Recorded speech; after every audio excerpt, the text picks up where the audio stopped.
Drama కంపెనీలో ఇప్పుడు జరగబోతున్న పర్ఫార్మెన్స్ రియల్ లైఫ్ ఇన్స్పైర్డ్, చాలా చాలా చాలా రీసెంట్ గా జరిగిన ఇష్యూ, అందరికి మైండ్ లో ఎప్పటికీ అన్ఫర్గెట్టబుల్ బ్యాడ్ మెమరీ అండి ఇది. So please watch this performance. Let's welcome Sunil master and team.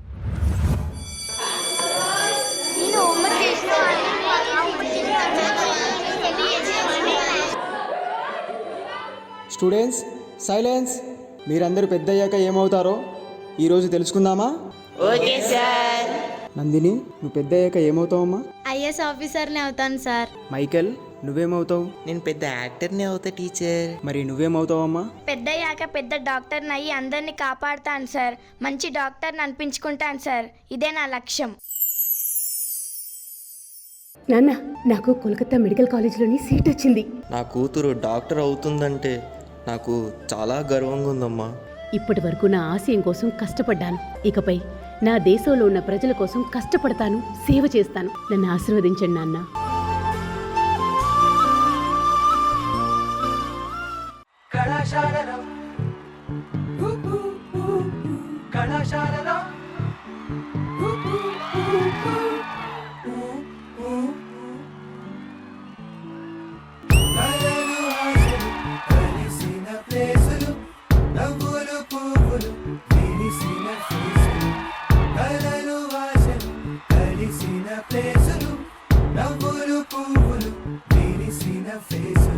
పుస్తకమన్నది తెరిచే వేళ అక్షరమెలు కాదా కొని ఉంది. కళ్ళతో వంతెన కడుతూ ఉంటే దాటేటందుకు మతిపోతుంటే నానా మనసుక ప్రయోగశాల, నానా మనసుక ప్రయోగశాల కళాశాల.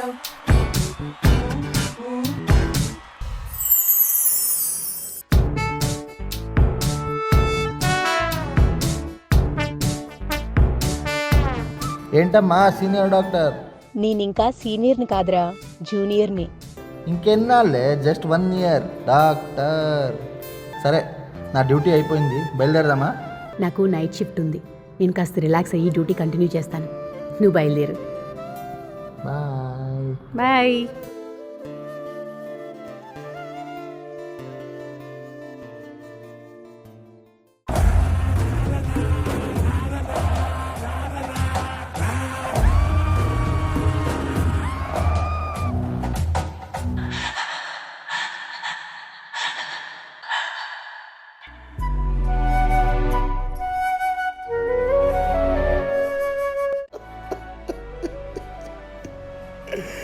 మా అమ్మాయిది ఆత్మహత్య కాదు సార్. ఒంటి మీద దెబ్బలు, ఘాట్లు చూస్తుంటే ఏదో జరిగిందని అనుమానంగా ఉంది సార్. పోస్ట్ మార్టం చేయడానికి అనుమతించండి సార్. ఏదో జరిగింది సార్. వీళ్ళంతా ఏదో దాచేస్తున్నారు సార్. దయచేసి పోస్ట్ మార్టం చేయండి సార్. నాకు నిజమేంటో తెలియాలి సార్.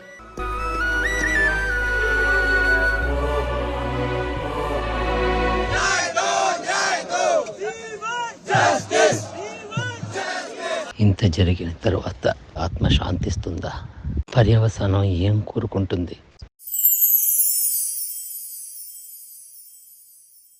కాళికాదేవి నడియాడిన కలకత్తాలో కలియుగంలో కన్యని ఎంత పైశాచికంగా చంపడం పాపం. ప్రాణాలను కాపాడే డాక్టర్ ప్రాణాలకే అది రక్షణ లేదంటే ఏంటి దారుణం?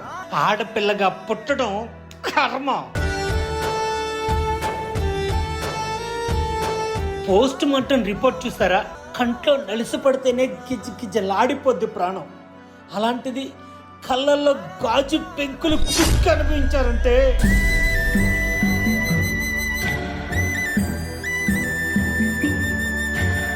ఎంత నరకం చూస్తుంటారు సార్. మాట బయటకు రాకుండా గొంతు నులిమితే గొంతులో ఎముక విరిగిపోయిందంట సార్. కంట్లో నుండి రక్తం, నోట్లో నుండి రక్తం, ఊపిరితిత్తుల్లో నుండి రక్తం గడ్డ కట్టుకుపోయిందంట సార్. రక్తం కట్టుకుపోయిందంట సార్. పాపం సార్. తల, ముఖం, మెడ, చేతులు ఒక్కటేమిటి సార్ 14 చోట్ల గాయాలు, ఎముకలు విరిచేశారంట సార్. ఇలాంటి నా కొడుకుల మధ్య ఎందుకు పుట్టించావు దేవుడా అని ఎంత ఏడ్చుంటుంది సార్. ఒక్క దేవుడు కూడా రక్షించలేకపోయాడు. అర్థం చేసుకోవచ్చు సార్. వాడు క్షణం సుఖం కోసం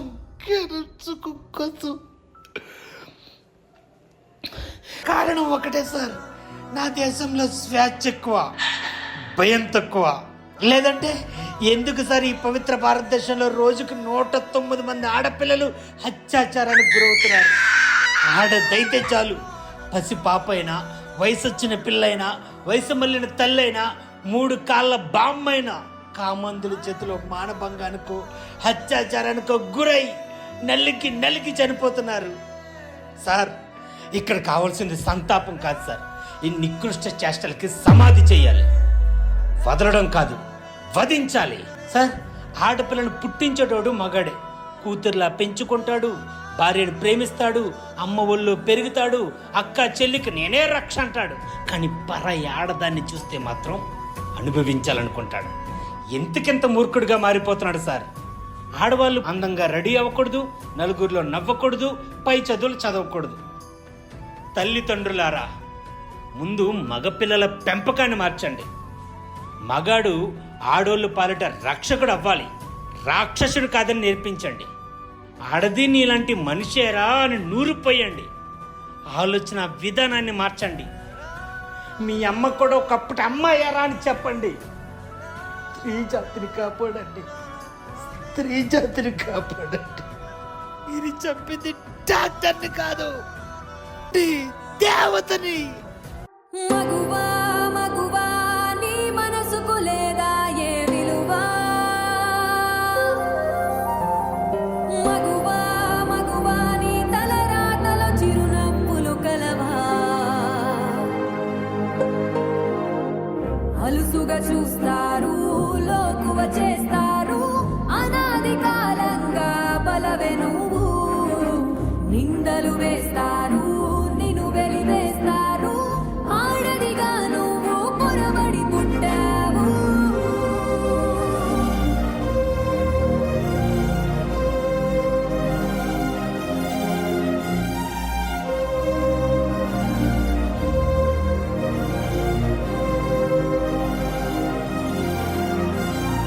మగువా మగువా నీ మనసుకు లేదా ఏ విలువా? మగువా మగువా నీ తలరాతలో చిరునవ్వులు కలవా? ఈశ్వరా పరమేశ్వరా.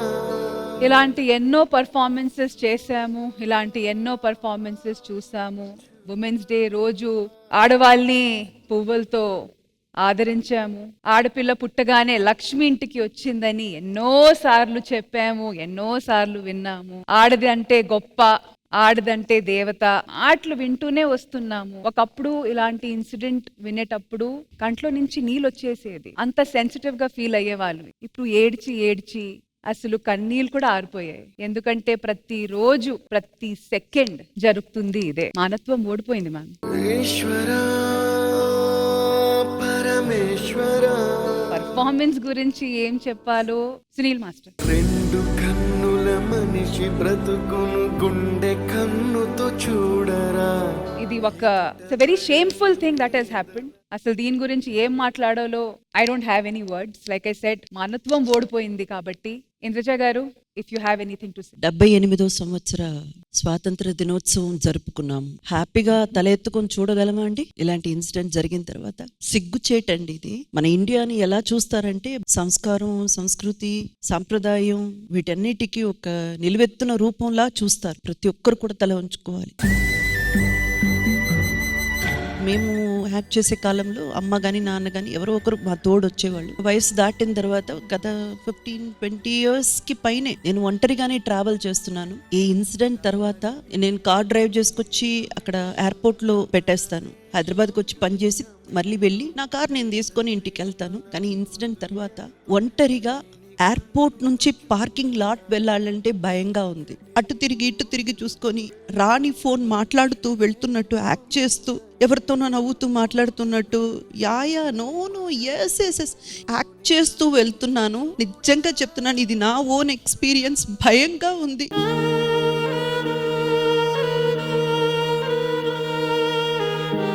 భయపడాలండి, ఇంకా ఎలా బ్రతకాలి అసలు నాకు అర్థం కావట్లేదండి. ఇదా మనం ఫ్యూచర్ జనరేషన్ కి ఇచ్చేటువంటి సందేశం? వాళ్ళకి పనిష్మెంట్స్ ఎట్లా ఉండాలండి? దొరికిన వాళ్ళని ఎలా ఉండాలి పనిష్మెంట్? వాళ్ళని చావు కొట్టకూడదండి, వాళ్ళకి శిక్ష మరణ శిక్ష విధించకూడదు. చేతులు కాళ్ళు తవ్వేసి ఒక మూలన పడేయాలి. వాడు కుక్క తిన్నట్టు నాలికతో నాగి తినాలి, లేదా వాడి సొంత న్యాచురల్ విషయాలు కూడా వాడు చేసుకోలేనంత దుస్థితికి కుల్లి చావాలి. ఇలాంటి పని చేసే ప్రతి ఒక్కడు అలాగే చావాలి. వాడిని తీసుకెళ్లి వెంటనే చంపేయకూడదండి. నా ఎమోషన్స్ ఏంటో మరి చాలా టాప్సీ టర్వీగా ఉంది రష్మి. ఓవరాల్ పర్ఫార్మెన్స్ విషయానికి వస్తే మాత్రం భావన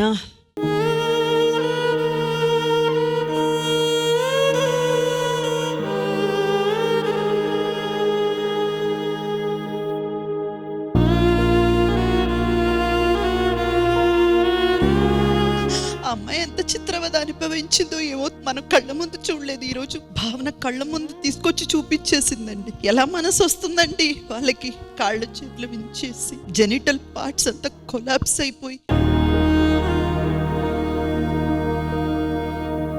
ఇది మాటలో చెప్పలేమండి. భావన పర్ఫార్మెన్సెస్లో ఇన్నేళ్లుగా ఆవిడ ఇండస్ట్రీలో ఉన్నారు. ఆవిడ అనుభవం చాలా గొప్పది. ఆ అనుభవానికి ఇది ఒక ఆనిముత్యం లాంటి ఒక పర్ఫార్మెన్స్ అండి. నిజంగా భావన క్యారెక్టర్లో మీరు జీవించారు అంతే. ఇంకా కూడా తను ఆపుకోలేకపోతుంది ఆ ఏడుపు. So she's completely immersed herself in the performance. And Sunil master తత్రూపంగా అలా మా కళ్ళ ముందు తీసుకొచ్చి చూపించేశారు. సో ఈ పర్ఫార్మెన్స్కి సంబంధించినంత వరకు అయితే ఆ చివరి పాటలో ఉన్న రైటింగ్స్ అంతా రాసింది మా రైటర్ నాని. జరిగింది ఏదైతే జరిగిందో దాన్ని కళ్ళ కట్టినట్టు చూపించడం ఒక ఎత్తు అయితే దాని మాటల్లో చెప్పడం మరో ఎత్తు. ఇట్ వాస్ జస్ట్ వండర్ఫుల్ అండి.